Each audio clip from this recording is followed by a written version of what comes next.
আজকে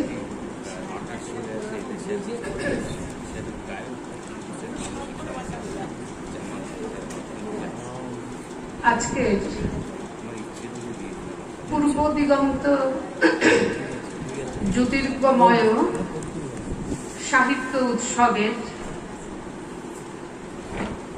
প্রথম দিনে, যার আয়োজনে রয়েছেন নতুন দিগন্ত প্রকাশনী এবং সহযোগিতায় রয়েছেন রাইটার্স ওয়ার্ল্ড কলকাতা।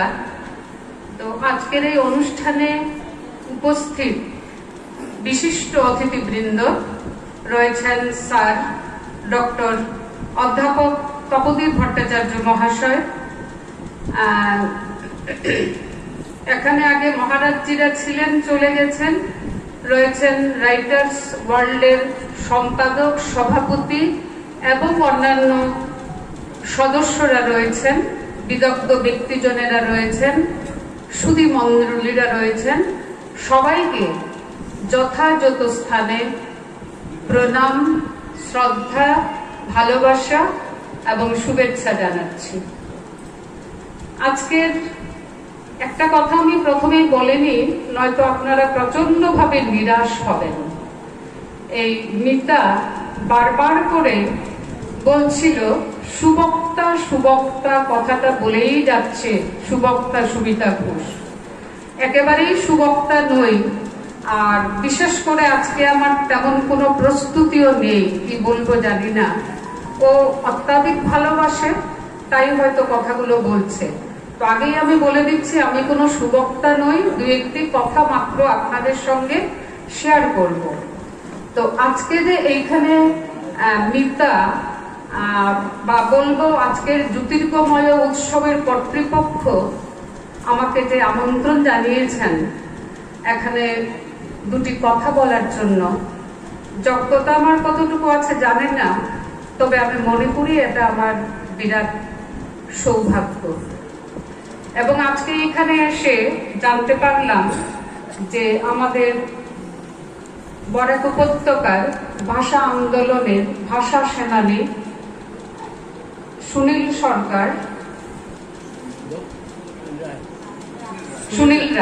সুনীল রায় মহাশয় উপস্থিত রয়েছেন। সেটা একটা বিরাট প্রাপ্তি আমার কাছে। এখানে রয়েছেন যাদের বই উন্মোচিত হবে ৮০ ঊর্ধ্ব বয়সের, আমি বয়সের কথা বলছি না, ৮০ ঊর্ধ্ব বয়স হলেও বয়সে কিন্তু নবীন। তো সুতরাং এই যে তাদেরকে দেখতে পেলাম, তাদের যে উৎসাহটা দেখতে পেলাম, সেগুলো আমার কাছে একটা বড় প্রাপ্তি। তো আমি চেষ্টা করব সংক্ষেপে। তপোদীপ স্যার একটু আগেই বলে গিয়েছেন বিষয় সম্বন্ধে। আসলে বিষয়টা হচ্ছে বরাক উপত্যকার বাংলা সাহিত্য সৃষ্টি ও মননের অপর পরিসর, বিশাল একটা বিষয়। তো সেই বিশাল বিষয়টাকে নিয়ে বলা সেটা তো সম্ভবই নয়। তো সুতরাং আমি আমার সুবিধা মতো করে একটা তার মধ্য থেকে একটা নির্দিষ্ট বিষয়কে আমি বেছে নিয়েছি। জানি না কতটুকু বলতে পারবো। সেই বিষয়টি হচ্ছে বরাক উপত্যকার বাংলা গল্প বিশ্ব মহিলা গল্পকারদের অবদান। আসল কথা যেটা দাঁড়াচ্ছে, বরাক উপত্যকার মহিলা গল্পকার এবং তাদের রচিত গল্প। তো এইখানে একটা কথা পরিষ্কার করে দিচ্ছি যে লিঙ্গভিত্তিক সাহিত্যিক কিংবা সাহিত্যের মূল্যায়ন কখনোই সঙ্গত নয়, সেটা আমিও বিশ্বাস করি। এবং বিশ্বাস করার পরেও একথাটিও সত্য যে মহিলাদের চাওয়া পাওয়ার আরম্ভটা অনেক বিলম্বে। মহিলাদের যাবতীয় অর্জন কোনোটাই কিন্তু মসৃণ ভাবে হয়নি। তার যাবতীয় অর্জন সংঘর্ষের ফসল। সুতরাং সেই দিক থেকে বিচার করেই বরাক উপত্যকায় মহিলাদের লেখালেখি, কবিতার কথা অনেকটাই বলে দিয়েছেন অনেকটাই আলোচনায় এসে গেছে স্যারের। আমি গল্পকার, সকলের নাম উল্লেখ করতে পারবো না, সবার গল্প নিয়েও আলোচনা করতে পারবো না, কিন্তু চেষ্টা করব একটা মোটামুটি চালচিত্র তুলে ধরার। তো যে জায়গাতে এই যে মহিলাদের বললাম যাবতীয় অর্জনটাই হচ্ছে সংঘর্ষের ফসল, বিশেষ করে এই বরাক উপত্যকা, যেটা বাংলা সাহিত্যের বৃহত্তর পটভূমি থেকে অনেক দূরে অবস্থিত একটি প্রান্তীয় অঞ্চল। শুধু প্রান্তীয় অঞ্চল নয়, স্বাধীনতা পরবর্তী কাল থেকে যে বিচিত্র এবং জটিল জীবন প্রবাহের মধ্য দিয়ে চলতে হচ্ছে এখানকার অধিবাসীদের, এই অবস্থায় এই অঞ্চলে মহিলাদের পারা এবং না পারা এখনো দোদুল্যমান অবস্থায় রয়েছে। তবুও এত সীমাবদ্ধতা এবং প্রতিবন্ধকতার মধ্যেও আমরা দেখছি, অর্থাৎ আমরা যদি একটু ধারাবাহিক এই অঞ্চলের সাহিত্যের পর্যালোচনা করি, আমরা দেখতে পাই এই সীমাবদ্ধতা প্রতিবন্ধকতার মধ্যে দিয়েও এই অঞ্চলের নারী জীবন প্রায় শতাব্দী কাল আগেই উন্মেষিত হয়েছে নারী সত্তা। আর বর্তমান সময়ে এই অঞ্চলের নারীরা লেখালেখিতে ব্যাপৃত রয়েছেন, কবিতা, ছোট গল্প, উপন্যাস, নাটক, প্রবন্ধ, বিভিন্ন রচনার সঙ্গে যুক্ত রয়েছেন। এবং শুধু তাই নয়, এই অঞ্চলের মহিলারা লিটল ম্যাগাজিন সম্পাদনার সঙ্গে যুক্ত রয়েছেন। কেউ বা 25তম সংখ্যা প্রকাশ করছেন, কেউ বা 18তম সংখ্যা প্রকাশ করছেন। আমাদের সামনে যিনি রয়েছেন আজকে উৎসবের মূল কর্মকর্তা, মিতার কথা তো সেখানে বলতেই হয়। প্রথমে নূতন দিগন্ত একটা লিটল ম্যাগাজিন হিসাবে সে শুরু করেছিল, পরবর্তীতে একটা প্রকাশনী সংস্থা, এবং সেই প্রকাশনী সংস্থা সে এতদিন থেকে চালিয়ে যাচ্ছে। এবং বিভিন্ন এই যে রাইটার্স ওয়ার্ল্ডের কলকাতার পক্ষ থেকে আপনারা এসেছেন, একটা সংযোগ তৈরি করা, যে সংযোগটা সাহিত্য সৃষ্টির জন্য খুব বেশি জরুরি, সেটা সে করতে পেরেছে। এখন আসছি একটু আমাদের এই অঞ্চলের কথা, যেহেতু পরিসর কথাটি রয়েছে, কারণ সাহিত্য চর্চা দেশকাল নিরপেক্ষ নয়, এবং দেশকাল নিরপেক্ষ নয়, বরঞ্চ বলা যেতে পারে দেশকালটা খুব বেশি গুরুত্বপূর্ণ সাহিত্য চর্চার ক্ষেত্রে। যিনি লিখছেন, অর্থাৎ যে আমি বা যে ব্যক্তি লিখছেন, সেই ব্যক্তির ব্যক্তিত্ব তৈরি করে দিচ্ছে তার চারপাশের পরিবেশ এবং সমাজ, এবং সেইখান থেকে সে তার কি বলবো ব্যক্তি মানসিক অভিজ্ঞতা অর্জন করছে, এবং সেই ব্যক্তি মানসিক অভিজ্ঞতাটা তার সৃষ্টি কর্মের ক্ষেত্রে একটা প্রভাব ফেলছে। সুতরাং এইখানেই পরিসর কথাটা চলে আসছে।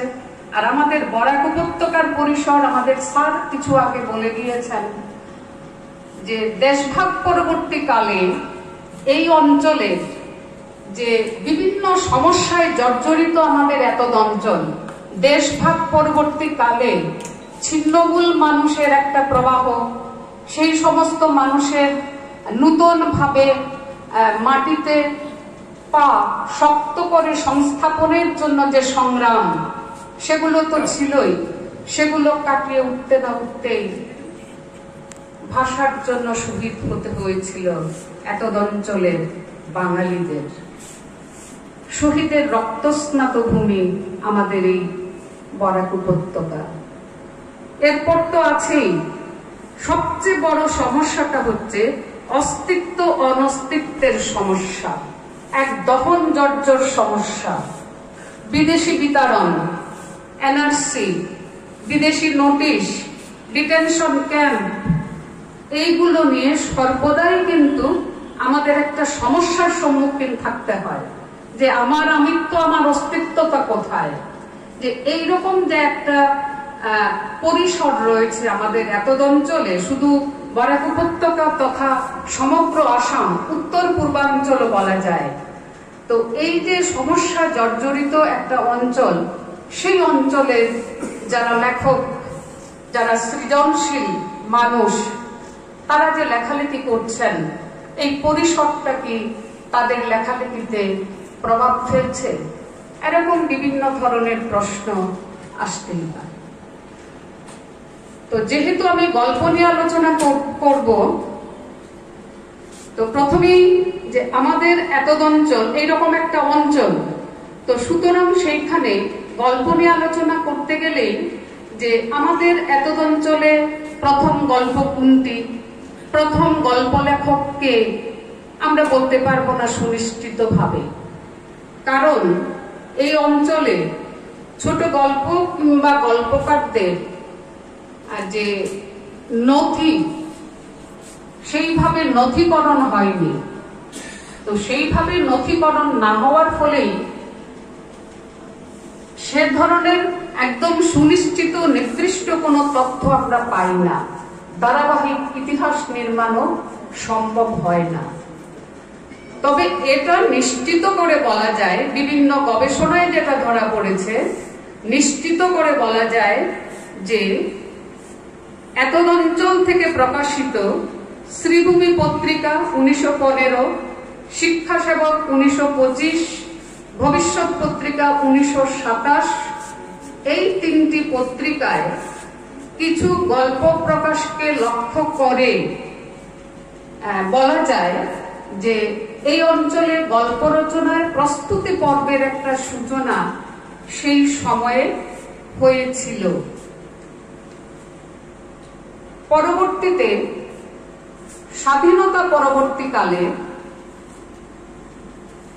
যখন নূতন উদ্যমে 50-এর দশকে কিছু কিছু পত্র পত্রিকা প্রকাশিত হচ্ছে, লিটল ম্যাগাজিন পত্র পত্রিকা প্রকাশিত হচ্ছে, কিন্তু সেখানেও দেখা গেল অধিকাংশ পত্রিকা কবিতা পত্রিকা। কবির শহর শিলচর বলেই খ্যাত ছিল তখন। গল্প প্রকাশ করার তেমন কোনো মাধ্যম ছিল না। পরবর্তীতে আমরা দেখছি অনিশ পত্রিকা, শতক্রতু পত্রিকার কথা স্যার বলে দিয়েছেন। অনিশ পত্রিকা গল্প রচনার একটা সুযোগ তৈরি করে দিয়েছিল এবং সেই সময় যে নিজস্ব অঞ্চলের যে সমস্যাগুলো রয়েছে, সেই নিজস্ব অঞ্চলের কথা বীজের উৎসকে বা গল্প বীজের উৎসকে কথা বয়নে নিয়ে আসার বা কথা বয়নে নিয়ে আসার একটা দায়িত্ব, যে গল্পটা লিখবো নিজস্ব অঞ্চলের গল্প বীজের উৎসকে কথা বয়নে বুননের একটা দায়িত্ব নিয়ে শ্যামলেন্দু চক্রবর্তী সম্পাদনায় প্রকাশিত হয়েছিল অনিশ পত্রিকায়। একটা ছোটখাটো কি বলবো, গল্প আন্দোলনের ঢেউ এসে লেগেছিল। একটা গল্প আন্দোলনেরও সূচনা হয়েছিল অনিশ পত্রিকাকে কেন্দ্র করে। এবং এইখানে বলার কথা এটাই যে 1969 খ্রিস্টাব্দে অনিশ পত্রিকা প্রথম প্রকাশিত হয়। 70 সালে একটা শারদীয় সংখ্যা প্রকাশিত হয়েছিল এবং সেইখানে 15 জন গল্পকারের সঙ্গে একজন মহিলা গল্পকারেরও সন্ধান সেখানে পাওয়া গেছে। সন্ধ্যা সাহা তার নাম। এত আলোচনায় আর যাচ্ছি না যে সেই সময় থেকে স্বাধীনতা পরবর্তীকালে আমরা পেয়ে যাচ্ছি মহিলা গল্পকারদের। পরবর্তীতে অনিশ পত্রিকা বন্ধ হয়ে যাওয়ার পর শতক্রতু পত্রিকা, স্যার বসে আছেন এখানে, যে তপোধীর ভট্টাচার্য মহাশয় ভাস্করানন্দ নামে এবং সঙ্গে ছিলেন মিথিলেশ ভট্টাচার্য, দুজনের মিলিত সম্পাদনায় শতক্রতু পত্রিকাটি প্রকাশিত হয়েছিল। এবং সেই শতক্রতু পত্রিকায় যারা গল্প লেখা শুরু করেছিলেন, তারা তাদের একটা কি বলবো, যে সমস্ত ধরনের প্রতিবন্ধকতাকে সরিয়ে রেখে সেই তরুণেরা আবেগ এবং উন্মাদনায় তারা একটা নূতন অন্বেষণ, নূতন কিছু অন্বেষণের আকাঙ্ক্ষায় তারা তাড়িত ছিলেন, নতুন নতুন পরীক্ষা নিরীক্ষায় ব্রতী হয়েছিলেন। এবং সেই পত্রিকা সন্ধান করলে আমরা দেখি সেই নূতন অন্বেষণের শরিক হয়েছিলেন মহিলা গল্পকাররা, সেটা 1973 সালে। অনেকেই লিখেছেন, উল্লেখ করার মতো দুজনের নাম আমি বলছি।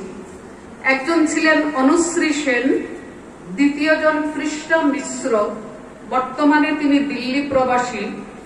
এবং দুজনেরই কিন্তু লেখার হাত, কবজি বলেছেন বলবো না, হাতটা বলবো কিনা জানি না, কলমটা বলিষ্ঠ ছিল।